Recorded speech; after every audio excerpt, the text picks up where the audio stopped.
Good afternoon, everyone. I'm Diana Labrizi, IEEE USA staff, and I will be assisting with today's webinar. Our speaker today is Elizabeth Lyons. Elizabeth is the author of 4 books, including Recession-Proof Yourself, I Quit, Working for You Isn't Working for Me, and Hear Us Roar, Unapologetic Women Leading in Corporate America. She has designed and developed leadership, career courses, webinars, and even a radio show entitled Leadership Lessons from the Lioness, featured on Plaid for Women. Over the course of her career, Elizabeth estimates that she has read more than 100,000 resumes and hired thousands of professionals in some of America's top organizations, including Intel, Pfizer, Wells Fargo, Microsoft, Precision Cast Parts, and AT&T, to name just a few. An expert advisor on career conundrums, Elizabeth has been quoted in Yahoo, The Ladders, and Dice job boards. Her words have reached as far as the front pages of the Philadelphia Tribune, PBS, CBS Money Watch, Dale Carnegie, and John Tesh's blog. In 2014, she took her leadership courses to Dubai and the Middle East. Bottom line is Elizabeth knows why someone is hired, fired, and promoted often before they do. Today, Elizabeth can be found writing, coaching, and collaborating with the who's who of corporate America. When she isn't working, Elizabeth can be found traveling across state lines with her husband on their Harley-Davidson motorcycle or in the yoga studio twisting for hours on end. I will now turn this over to Elizabeth. Hi, Diana. Thanks so much for having me here this afternoon. I'm real excited to be here because this is a little bit different than what I usually talk about. My space is most definitely job seeking at the technical or professional level. I've been a job search expert for some time, and then I wrote a leadership book for women. I thought it was for women. Apparently it's for everybody because I have male executives that actually pick it up and read it. But this presentation is different, and I want to talk a little bit about how it was born, and I want to give credit to Diana on the phone because we were talking a couple of months ago, and I said, you know, what other topics would the IEEE be interested in, or what would you be interested in? And she said, you know, I know you have a background. I've heard many of your presentations. You talk about yoga. You talk about different things, and just really simply, if we got a terrible email at work and it really bothered us, how do we in that moment calm down? And it really excited me because that's a space that I'd like my work to go to, and that birthed this. So I could be giving the same presentation for 5 years, but I will always give credit to Diana on the phone because it was through her that sparked the inspiration to write this. It took me months of research and hours of writing, and so here it is. You know, first draft and first run of it, you saw it here, so here we go. So I wrote this presentation because I have made people tremendous amounts of money for 17 years, right? Through job offers, through coaching them through my practice, how to make more money, presentations, articles, radio shows. I mean, I know how to make you money, period. But the odd thing is that the money doesn't necessarily bring the happiness is what I found with my clients. And they thought the problem was the job. They thought the problem was their leadership. And what they found was it wasn't that, because when we gave them all of those things, it still didn't make them happy. So I think really the better approach is how to be happy at work for no reason. And that's what we're going to talk about today. So my name's Elizabeth Lyons. I am the author of 3 books, actually. The 4th book I think I'm going to start this year. First book is Recession-Proof Yourself. Second book is I Quit, Working for You Isn't Working for Me. Third book is called Hear Us Roar, Unapologetic Women Leading in Corporate America. I am a career coach and a leadership coach, so if you're considering a coach, please feel free to give me a call. I'd love to work with you, or at least hear what's going on in your mind. And what makes me unique from all the other thousands of coaches out there is I've been a coach for quite some time. A lot of people are entering this field. But really what makes me very unique and different is I'm there. I've been there, done it, and I'm there. I got some commentary a few weeks ago that many of the coaches out there are retired professionals. And that's great, but I can tell you real-time why somebody is hired or fired. I can tell you real time what the employment market's doing. I can tell you real time what's hot, what's not in leadership, what works with employees, what doesn't. And I can absolutely tell you what a bad day at work looks like because I am also employed full-time and I have a coaching practice, so I'm very, very busy. So I'm in the trenches just like you are, honestly. So what we're going to talk about today is some data. We're going to talk about, first we're going to start with stress, right? Because how to be happy at work starts with our levels of stress and what's going on within us. And we're going to talk about that. I've got some data surrounding that. We're going to talk about mindfulness and how that is absolutely tied to science. We're going to talk a little bit about neuroplasticity and how stress affects your brain. We're going to talk about how all this is tied together in one nice, neat little package and how that can prevent you from getting a promotion, being happy at work, stress level going up, things going on in our physical bodies. And we're going to talk all about that. So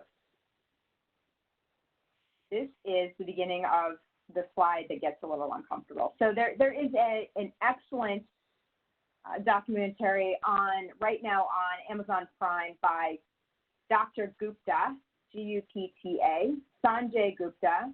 He has done a lot of study on stress in the body and what goes on in the physical body when stress occurs. And he also tied himself to some experts, and he was actually looking at the death rates in the United States.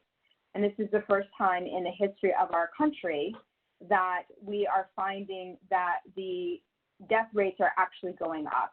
And they are directly tied to chronic stress. And a lot of that chronic stress can start with a physical ailment. It can start with high blood pressure. It can start with a variety of things. But chronic stress, and the irony is we don't even know we're under it, but our physical body goes through those manifestations.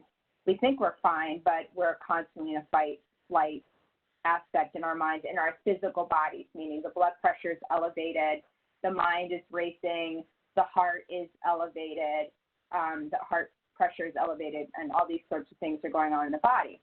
So interestingly enough, what some of the statistics he came across was, sadly, in the United States, we are only 4% population of the entire world, but yet we consume 80 to 90% of the pharmaceuticals. And so when we're talking about pharmaceuticals, we're talking about oxycodone, oxycontin, antidepressants. I mean, if you just think back the last 3 to 5 years of, the deaths that we've seen in our country just by rock stars alone, every report ultimately comes out with, and their belly and their system was full of, 7 different prescriptions, and oops, that was just a little too much, and, then they drowned in a bathtub, or they were found in an elevator dead, or they were found in a hotel room dead.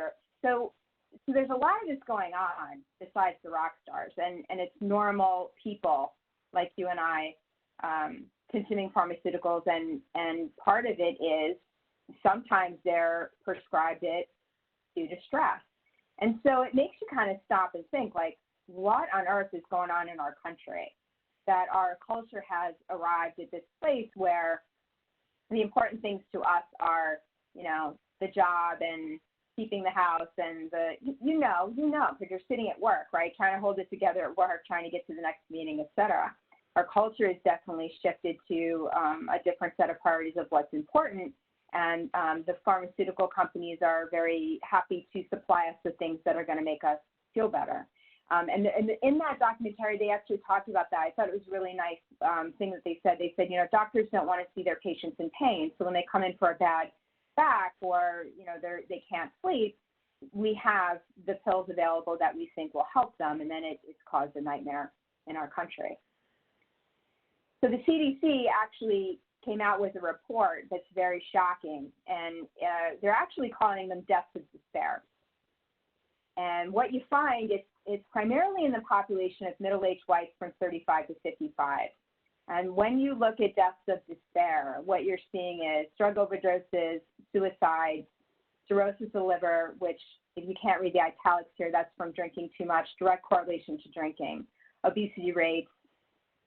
And what you're finding is this huge amount of death in this population. There are so many now that it's the first time in our history that it exceeds the other races in our country. You don't see this with Latino races. You don't see this with African Americans. You don't see this with Indian, Asian. It's primarily whites between 35 and 55. So interestingly enough, we're the top 5 to 10% wealthiest, but what you find in this category is high levels of social isolation, loneliness, and higher stress. Our families are not together. They're often fragmented. Our kids grow up and move away. We may or may not see our grandkids every couple of years or whatever the thing is, but our tribe or our sense of community gets smaller and smaller as we get older and we go into those age brackets. And then we have the perfect storm where there's some pain or some things going on, and then boom, we end up in these situations. What's happened in our culture is stress is the new normal. It's amazing how many people actually are under this kind of physical stress and they don't realize it. And then, maybe your workplace, I know mine did or does, they actually want to run your blood, just check your vitals like 2 or 3 times a year and measure that, or once a year and measure that. And they tell you that, it is confidential. And it is, your name isn't tagged to that, but they're looking at your blood pressure, right? They're looking at heart rate. They're looking at your weight. They have you get on the scale. They're looking maybe at your blood sugar. They're your vitals. They're looking at that. Interestingly enough, though, the majority of the people in corporate America, those are sky high, which is why corporate America is moving towards the trend of, hey, let's make them check their vitals. Let's get them aware so they know what's going on, and then we can move them into, a place of health, which is great. The health screenings are great. But interestingly enough, what you find is, especially at the executive level, they're physiologically under so much stress, it's flagging on these blood tests. And that's really the point of that last bullet point is stress is the new normal. I'm sure all of this is what you know, but it's interesting to kind of really highlight it and tie it to what's going on in our society and connect the dots. So here is the other big data point that came out of a lot of my studies is the deaths from 1999 to 2015 is equal to all the deaths the deaths from 1999 to 2015, the deaths of disparity are equal to all the people that died from AIDS in the 1980s. So I want you to understand the magnitude of the loss that we're seeing in our country. And I think you're going to hear much more about this in the next 2 or 3 years. So I just want to reflect, and if you feel comfortable, put in the chat box. If you don't, that's cool too, but I just want you to kind of reflect. Think about that. How many people do you know the last 2 years that died from a stress-related disease or a death of disparity, meaning opioids, suicide, cirrhosis? Do you know anybody that has passed? Or do you know anybody who knows anybody? I do. I actually got notified a couple coworkers died. And it was very eerie. One had, just been at work 2 weeks before and then wasn't at work and then passed. And it was cirrhosis. And it was like a dirty little secret no one talked about. So if you want to comment on that in the chat box, you're welcome. I just want to take a second to reflect. Think about that. How many people do you know that are walking around out there that are in pain? I don't know a better way to say that. How many people do you know that are suffering and eventually they aren't here anymore? It's a pretty big number. So it wouldn't be surprising to me if that's touched your life. So here's what happens when we're not happy at work for no reason. This is the motivation to really think about chronic stress in the body. So what happens within the physical body is it's a fight or flight kind of sensation that will happen in the body. First, it starts with a thought in the mind, and then it triggers this process in the entire body. It'll trigger the blood pressure to go up. It'll trigger inflammation in the body. Inflammation is absolutely will stem right to cancer and other issues. I mean, we have things called the anti-inflammation diet. It's important to even look at the food that can cause the inflammation. Chronic stress will cause the blood pressure to go up. And what happens when that happens a long period of time is there's little tiny tears in the arteries that can happen, and it puts a lot of stress on the actual physical heart. There is shutdown of the tissue repair in the moment of fight or flight. So think about if you were in traffic and somebody cut in front of you and slammed on the brakes really hard, and there was this jolt of adrenaline that went through you. That's what's going on inside your body. Your body is releasing all the blood. It's going to make the blood pressure go up. You're going to feel an elevated heart rate. And what actually happens physiologically is the blood flow goes to your legs. So back in the day when we were running from bears and tigers and lions, it would help you to propel you into run. But the odd thing is that what they find is you're sitting at your desk right now going through that. And that's why I'm really here. And that's why I really have a sincere concern because, like I said, you want $10,000 more on the base, call me. But that may not make these other things go away, right? Because what happens is you get the email, right? You get the email from that jerk at work, and they copied your boss, and you're sitting there, and you're like, oh, why did they do that? And now I've got to go explain this. Now I got to go do some damage control. Or there's pressure there. There's timelines that aren't getting hit. Or you trusted somebody to do something, and they didn't do it at work. Or they said the unthinkable in the meeting about you in front of a bunch of other people, and you're concerned about your perception. I mean, I can go on, but I mean, this is what goes on at work, right? I mean, this is real. This is the stuff nobody really talks about. And these are the things that's happening within your body when you start to get really upset. The problem is you don't physically feel them because you've always been under this kind of stress and pressure for a long period of time, right? So, again, physiologically, just for a minute, and disclaimer, I'm not a doctor at all. I just did some nerdy research here. But blood pressure goes up, inflammation goes up, cortisol levels increase. That's kind of important. If you run your blood work with a doctor, it's important to look at that number and to see it because that directly correlates to the stress that's happening within the body.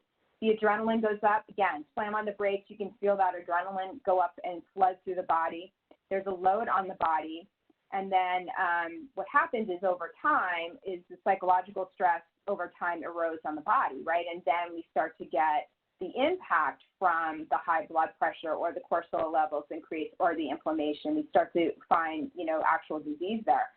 Typically what you find is, this is when people are under this kind of pressure all the time and they physically feel it all the time. They're trying to take the edge off. So they go home and have a glass of wine that turns into a bottle. And that was on Friday night, and now we're doing it Monday, Wednesday, and Friday night. And it's something that happens over time. And then you're going to add to it, you've got some isolation factors there, right? You don't feel connected. You don't feel like you're a part of something. And then there you are. So here we go. I want you to look at these because this is kind of like the litmus test. I used to love this. Do you thrive on tight deadlines? Do you enjoy that? How often do you leave things to the last minute? If you take a vacation, can you really shut it off? Can you really not look at your phone, not look at email, even personal email? Can you really just shut it down? Does it make you anxious if you shut it down? How do you sleep? Do you have to take melatonin or something to sleep? Valerian root or a pill to sleep? Do you feel really satisfied? When you leave at 5, 6 o'clock or whatever time you leave, do you feel like, yep, I did a great day. I feel satisfied. I got things done. Can you walk away from it and then go watch your kids' baseball game or watch one on TV? Can you go do that? So I want to take a minute and just have you look at this and reflect. And if you'd like to type some comments in the chat box, you're more than welcome. Are you addicted to stress? That's my question. And here's a few more to think about. Do you lack time to see your friends and your hobbies? Or do you not do that as much as you'd like? Do you feel like you're running from one thing to the next? There were times in my life I definitely felt like I was just running from one meeting to the next meeting, and every meeting felt like an emergency, and every emergency felt like I was responsible to fix it. I got really tired of doing that over one period of time. Do you find that you're finishing other people's sentences? You're not quiet enough to hear what they're saying. You're anticipating what they're going to say. And then it's always the phone thing, right? How much do we have our heads in our phones? So, I mean, this is the next question I want to throw out there. Are you addicted to stress? Do you like it? Do you want to change it?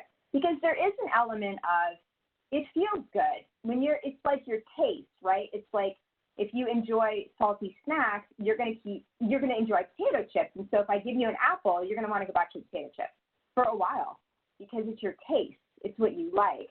If you like really loud metal music like my husband does and driving in the car while that's playing, that's going to amp you up, and then you're in traffic. And so there's an element of we like it. There's an element of there could be an element of we enjoy that feeling in our body, because what I find is when I put people in a little bit more of a peaceful state, or they are able to calm down on their own, it's a little bit foreign, or it feels good for 30 seconds and then it's like, okay, I got to get back to email. Because there is things that trigger in the brain that get us kind of used to that behavior. So causes of stress at work.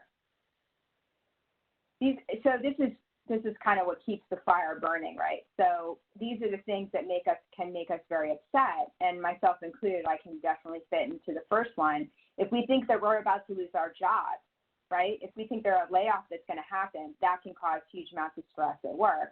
If you don't have good social support, family, good friends at work, people that understand you, layoffs at a company can cause a lot of stress at work. All of that can, again, lead to obesity, increased alcohol and drug use, because you're going to do anything to kind of calm down.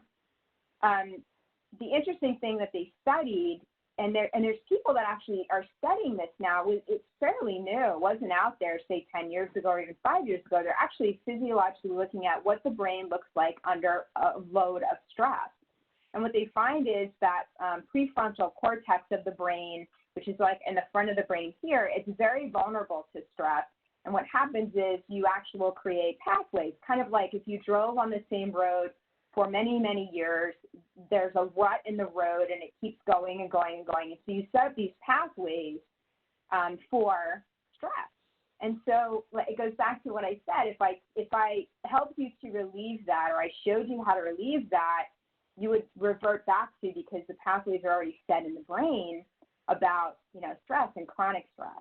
So the other thing that in these same areas within the brain where you see the chronic stress, you'll also see very emotional behaviors, and you'll see that in that area it will actually strengthen habits like addiction. So they're starting to actually look at addiction from a different way, and I'm really excited about some of the research they're doing and some of the new techniques they're trying. It's no longer like go to an AA meeting and talk about your addiction or Narcotics Anonymous meeting. They're really looking at what's going on in the brain, because you see a lot of people that aren't successful in kicking these habits, right? So it's just a vicious circle, right? I'm under stress, I have to get out of stress, and now I got a problem, right? I got a physical problem going on here, whether it manifests in the heart attack or it manifests in the addiction. So they're looking at the brain and saying, how do we create new pathways in the brain and stop driving on the same roads of stress? I mean, very simply, I'm simplifying this quite a bit, but that is where the research is headed, and it's really kind of exciting. Again, this slide is just really more on the causes of stress, and you guys will all understand this, like if you have full-time jobs in corporate America or a company at all, what kind of happens within us. So, part of my message here, and I've just spent a lot of time pointing out the massive problems, but I want to talk about some of the solutions. So some of it really comes down to minding your mind. And some of it really comes down to simple things like social media diets, right? I actually have a time limit on my phone. It will flag me. I'm allowed so much of my face in my phone. That's what I've done personally, and that helps quite a bit.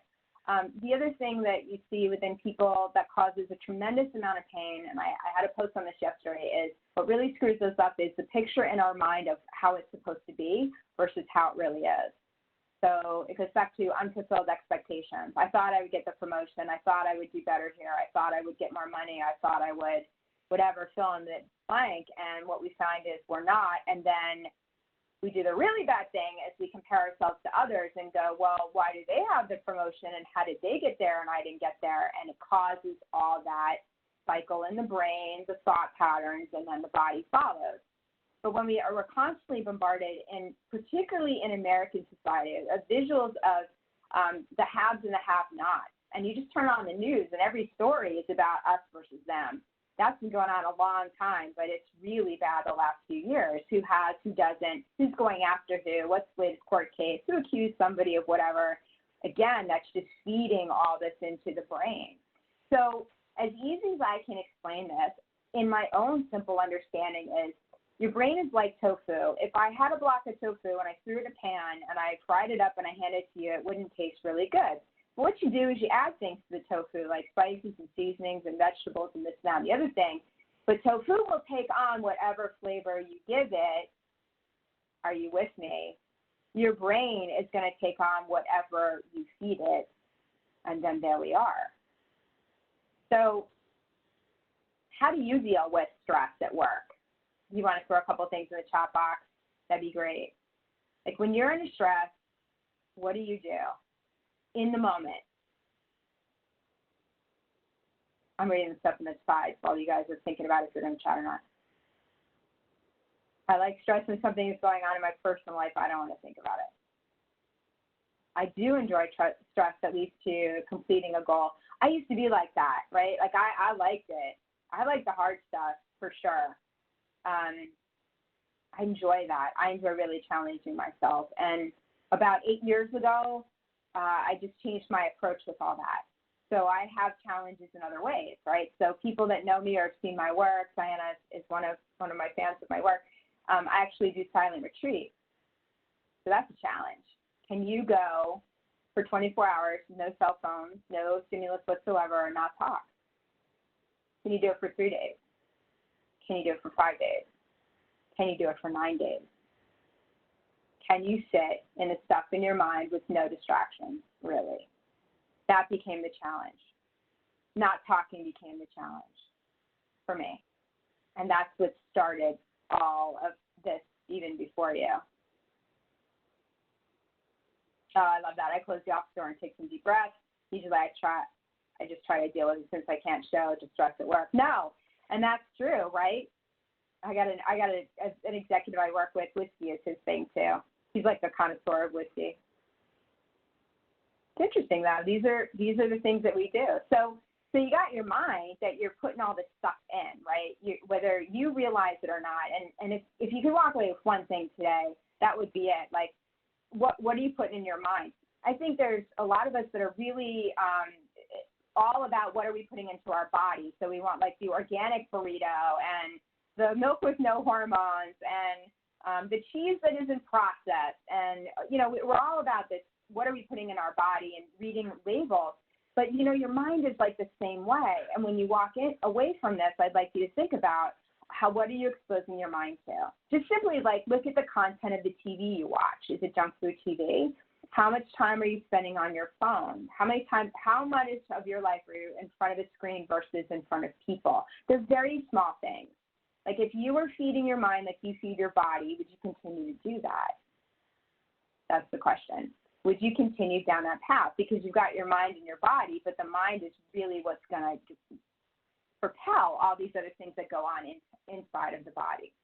So there's patterns within the brain itself, right? So you've got internal thoughts like perfection, failure, beat themselves up. People that look at themselves very in a harsh way often have high levels of anxiety but don't project it.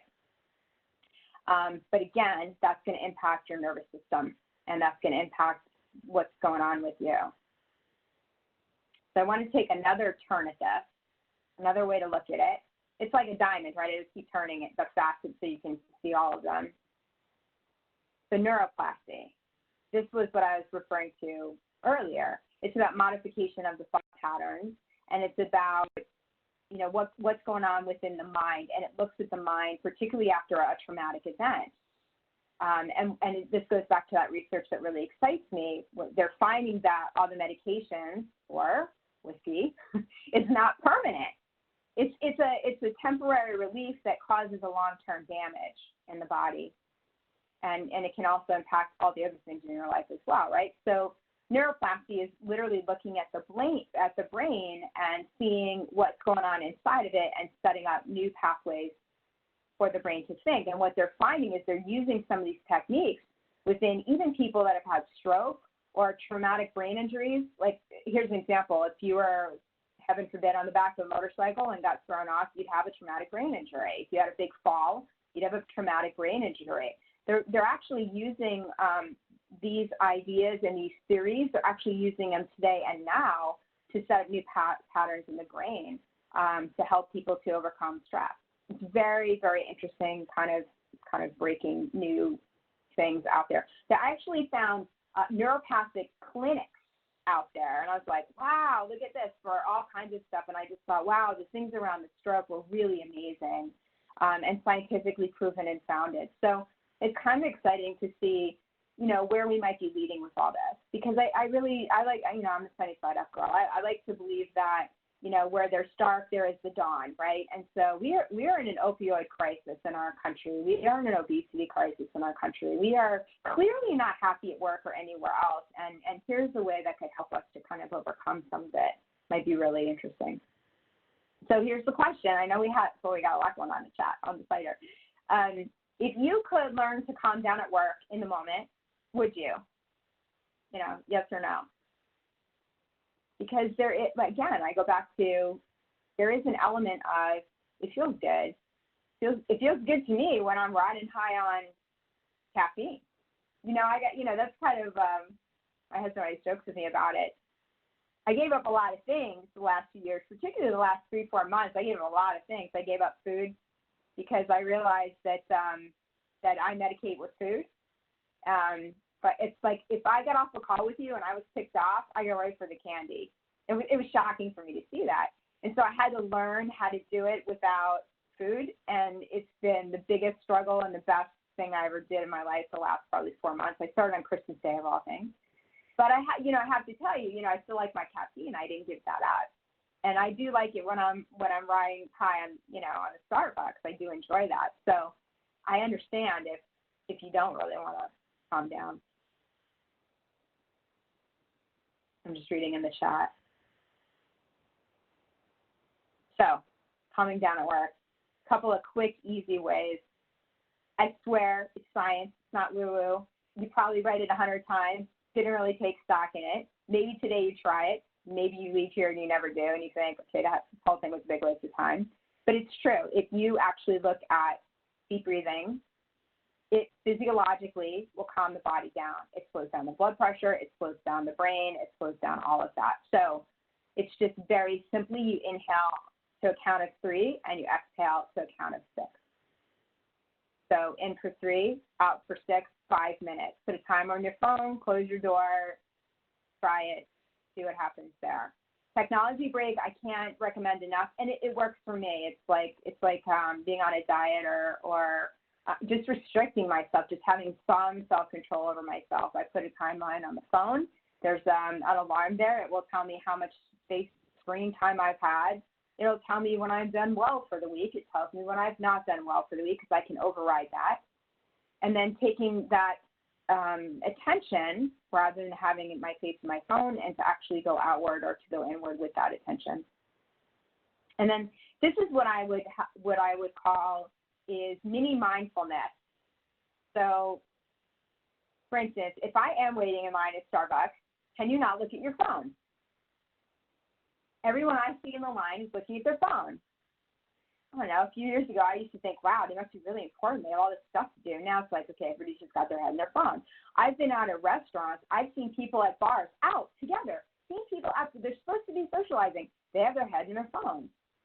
I went to a birthday party 2 years ago. 3 photos were posted on Facebook, and I texted my husband in the middle of the lunch, and I said, everything you're seeing posted on Facebook is absolutely not true. Everyone is sitting here with their face in their phone.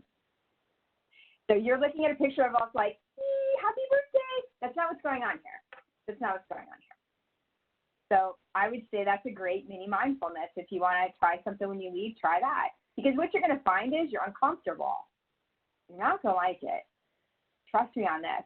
When I did the first silent retreat, oh, man, Because what's happening is your brain is going to throw up. It's going to vomit all kinds of stuff, and you're going to get uncomfortable. But if you stick with it, it will pass.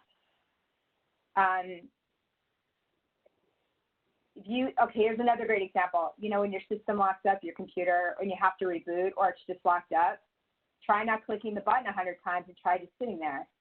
For me, my anxiety goes through the roof. If technology doesn't work, my anxiety goes through the roof. But try that. Try to be mindful in that time. Go to your breath. Go to your breath. Go to your breath. Get in the body and get out of the mind. Are you the kind of person that has 6 IMs up and chats up and emails at work?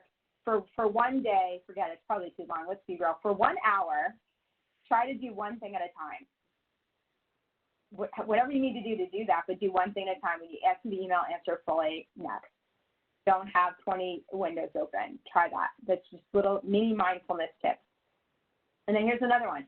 If you walk to your car, and here again, we'll be mindful of our body. We'll park our car all the way over to the other side of the parking lot to get our steps in, right? So we're mindful there, but then when you're walking to your car, are you looking at your phone? Don't. Try to be present in the moment and feel whatever comes up, and just sit there and see what happens. You know, the big thing is, there's a comment on the side about music helps too, but the whole point of this, which again is going to make you highly uncomfortable, is it's not about what's going on outside. It's 1,000% about what's going on inside. And until you understand, or you can feel the stress that's going on in your body that now you're accustomed to, because we're all adrenaline junkies, and so you can get accustomed to feeling that and learning how to soothe it and calm it down, you're just going to be in a reactionary state constantly. That's the hardest thing about yoga, and you look at some of the Eastern practices, the hardest piece about that is they force you inside, and we live in a culture and society that's all about outside. We live in a culture and society that's all about acquisition and consolation. I'm smiling because my teacher taught me that and says it all the time. He says acquisition and consolation, that's what it boils down to. So it's all about acquiring something to fill in the blank, the promotion, the better car, the bigger house, the kids going to the right schools. It's all about acquisition or consolation. Please soothe me, I feel bad. Can I talk about my problems? I need to share. Consolation. Because if you're not getting the juice, right? The juice is those things. If you're not getting the juice, then you're not happy. So it's a paradox. So then if you cut all that stimulus out, then you got to be with you. And that's uncomfortable until you get used to that. So just for fun, for just a couple seconds, put your feet on the floor. Mine are not on the floor.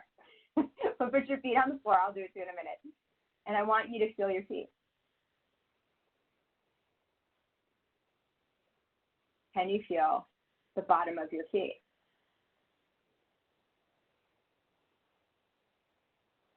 Now just focus there.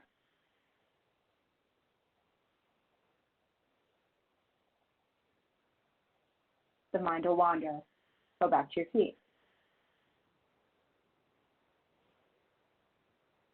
So the bottom of your feet in your shoes touching the floor.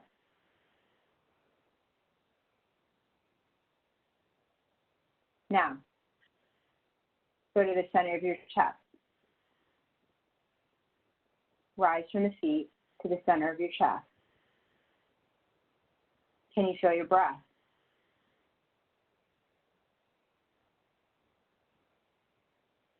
Can you feel your breath?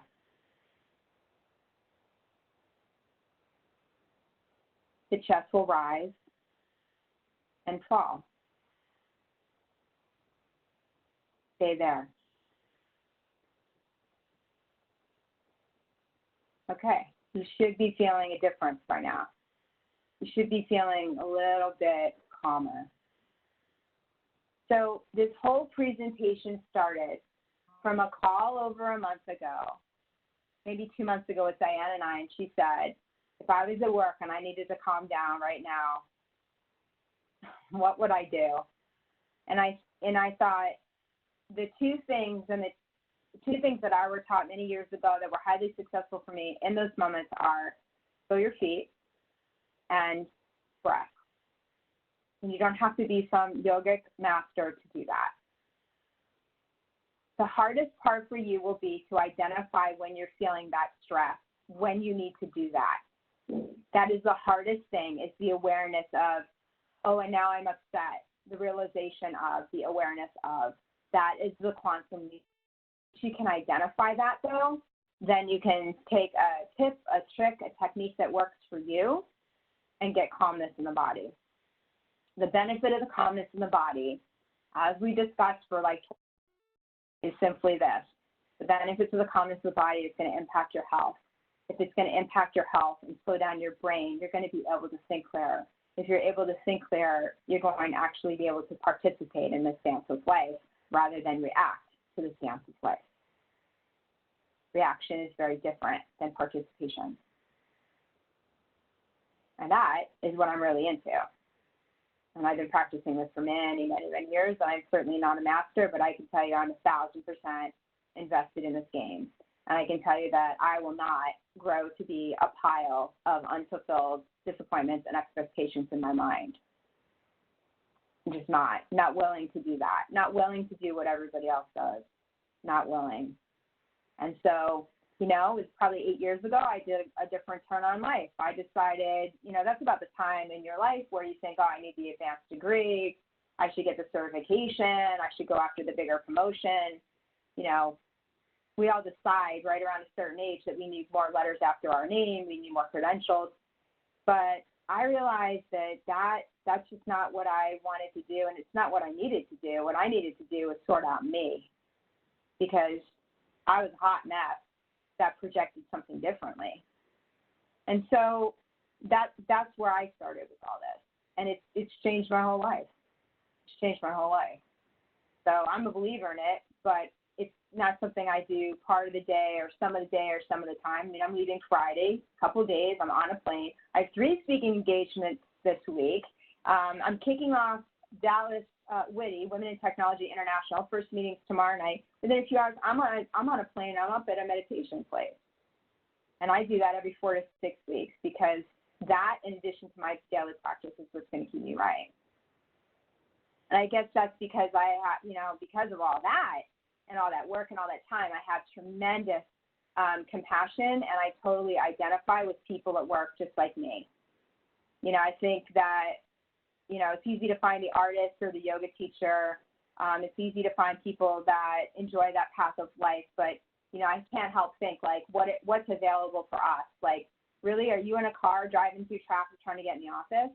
Do you know what it's like to manage my kids and my marriage and my boss and 600 emails and deadlines and timelines, and oops, the computer just crashed and the dog just, fiddled on the floor, and now the pipes aren't working in my house. You know what I mean?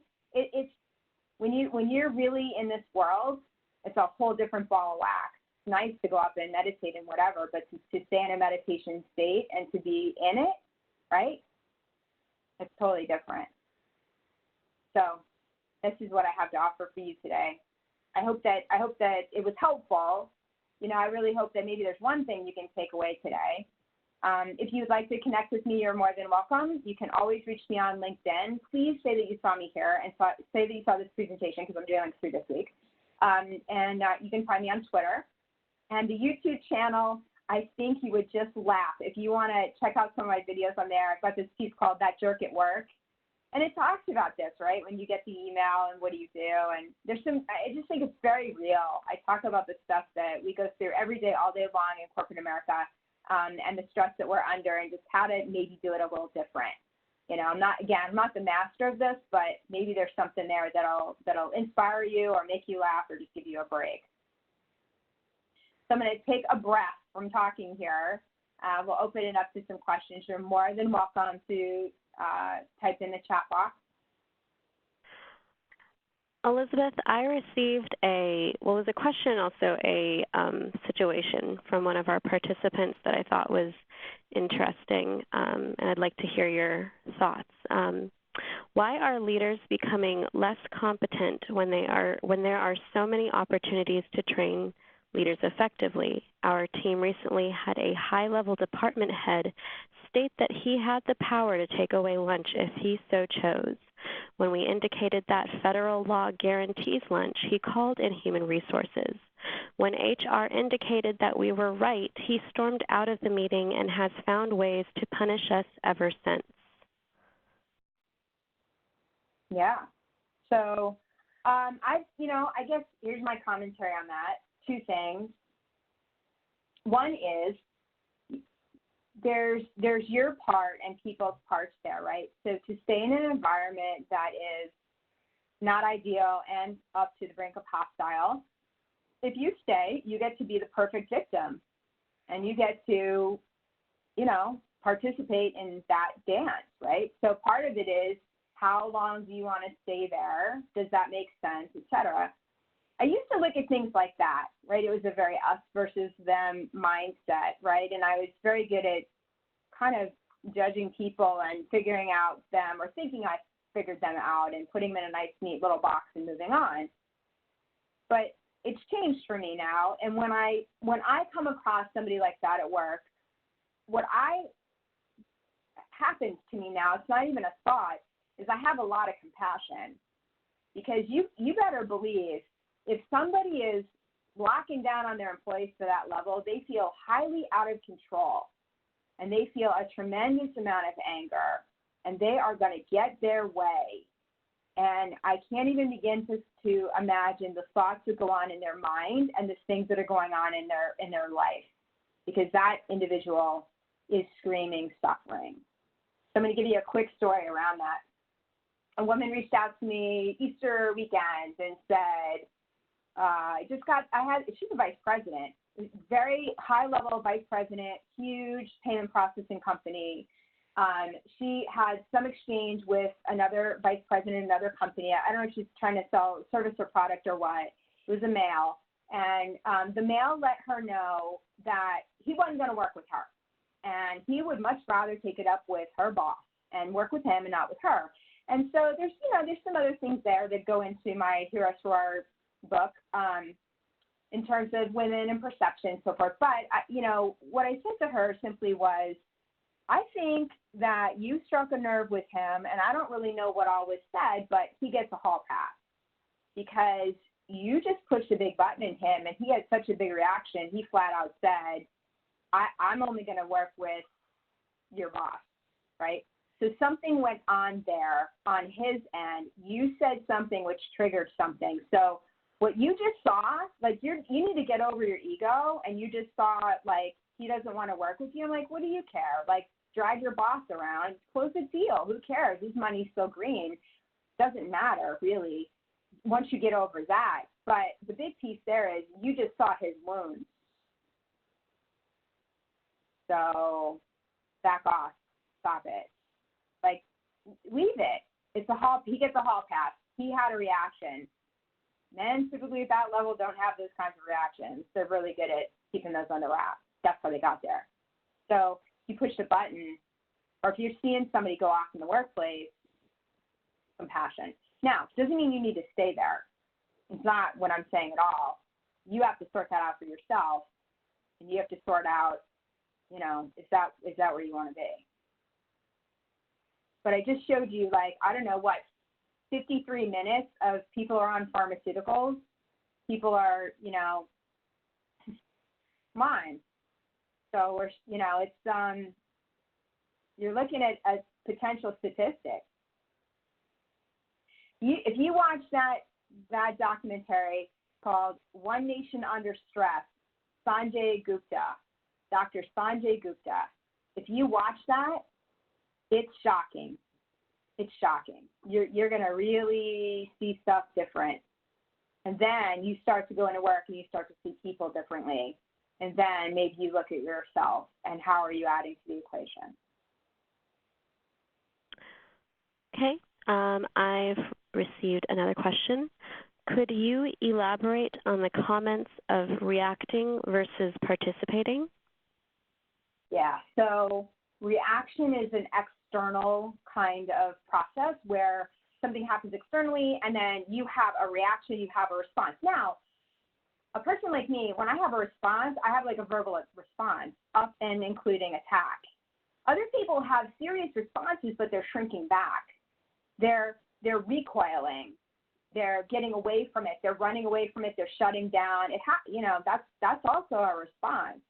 A participation is completely different. A participation has no element of care about what's going on at the other end. They're focused on what are they doing, what are they saying, where are they coming from in this purest manner as possible, and they're able to participate in a dance. You could be in a war zone and still be participating. The person that is in that hostile environment, there's still an element that there can be participation. It's a little different. Reaction is just not where you want to be, and that's where we all kind of are, is in this reactionary state. And then we got to take the edge off, because you can only do it so long. You can only do it 8, 10, 12 hours a day and go home to more nonsense, right? Or traffic, or, I talked to somebody today and he said, no, I took a vacation. My mom's coming into town. She's a hot mess. And I go, back up. Did you say your mom's a hot mess? He said, oh my God, she's such a hot mess. It's like, and then there's life. Are you participating in it, or are you just reacting to all of it constantly? That's worth consideration. Okay, I've received one more question. Any suggestions regarding how to approach management without offending management would be helpful? Yeah, it's hard. So I've spent 8 years trying to master that question. I'm just going to give you my best here. When I'm in that situation, I can only tell you what I do, and it works for me, my personality. It may or may not work for you, so there's my disclaimers. When I'm in those situations, what I try to really think about is where are they coming from? So at what point, what things make them upset? At what point are they offended? How much information should I disclose to them before they get upset? I think that I try to always look at who are they and how do they like to receive information. Now, you can do the best you can with that, and if they're still upset, then, there's only so much you can do. Their reaction, they're responsible for their reaction, but you're 100% responsible for your delivery and your intention. So it's the intention around your words. So let you slow down a little bit and think about, well, why are you saying it? Are you trying to make you right and them wrong? Are you mad because their ideas are really stupid and you've just had enough? Why the need to tell them anything at all? Can you just follow their orders and do what needs to be done? If you do that, is it wrong, right? Is there an integrity reason that you can't be doing that? Like sometimes leaders will just give you like wrong direction. Like I've had it. They'll give me a directive, do not follow the process. I'm not doing that. We could go to jail. I'm not doing that. That's a dumb thing to say. I'm just going to ignore you said that. Right, so I want you to think about, why are you saying what you're saying? Why are you really saying it? Then come from there. Okay, I haven't received any more questions. Anyone with any last questions, please enter them at this time. While we're waiting for any last bits of inquiries, Elizabeth, do you have anything that you'd like to add before we log off? No, it's plenty. I thank you all for being here. I thank you for the pursuit of, bettering yourselves. I thank you for even your interest in this topic, truly. Well, thank you again so much for your time, Elizabeth, and thank you for everyone that logged on today. Elizabeth, you will be presenting again very shortly for us, tomorrow, in fact, yes? I do believe. On situational leadership, how to use it and what to say. Yes. Tomorrow, the 25th at 2 p.m. Eastern Time. You will also be presenting again on June 7th at 1 p.m. Eastern Time. The subject or the topic will be gig economy, how to keep your day job and your side hustle. So please go to the IEEE USA webinar page at IEEEUSA.org/careers/webinars to register for both of these webinars as well as all of our future webinars. You can also get our archived webinars that we have put up there, including this webinar, which is being recorded and will be put up by next week. Thank you again, Elizabeth, and thank you again, everyone who logged in today. This was a fantastic webinar, and I hope all of you do get happiness out of it, and I hope you all have a great and peaceful rest of your day. Feel your feet. Feel your feet. And I will be logging off in the next couple of seconds. So thank you once again. Thanks, everyone.